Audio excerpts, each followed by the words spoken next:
আসসালামু আলাইকুম সবাইকে। কম্পিউটার ওয়ার্ল্ড এবং ওয়ার্ল্ড আইটি ফাউন্ডেশনের পক্ষ থেকে আপনাদের সবাইকে জানাচ্ছি স্বাগতম। আজকে আমরা দেখব ফ্রেম টুলের মাধ্যমে আমরা কোনো একটি ছবিকে এই ফ্রেমের ভিতরে কত সুন্দরভাবে অ্যাডজাস্ট করতে পারি। তো এখানে দুই ধরনের ফ্রেম রয়েছে, একটি চতুর্ভুজ, একটি বৃত্ত।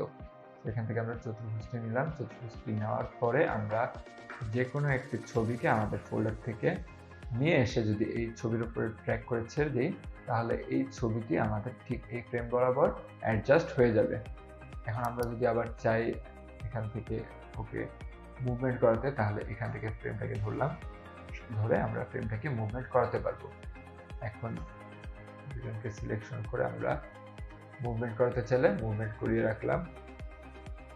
এরপরে আমরা আরেকবার চাইলে বৃত্তাকার ফ্রেম আঁকতে পারছি। এখান থেকে বৃত্তাকার ফ্রেম আঁকলাম।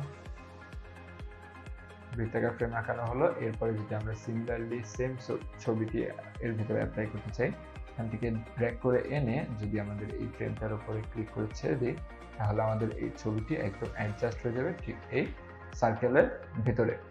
এখান থেকে আমরা কাজটি করতে পারলাম। ফ্রেমের মাধ্যমে আমরা যে কোনো একটি ছবিকে একটি ফ্রেমের ভিতরে অ্যাডজাস্ট করে রাখতে পারছি।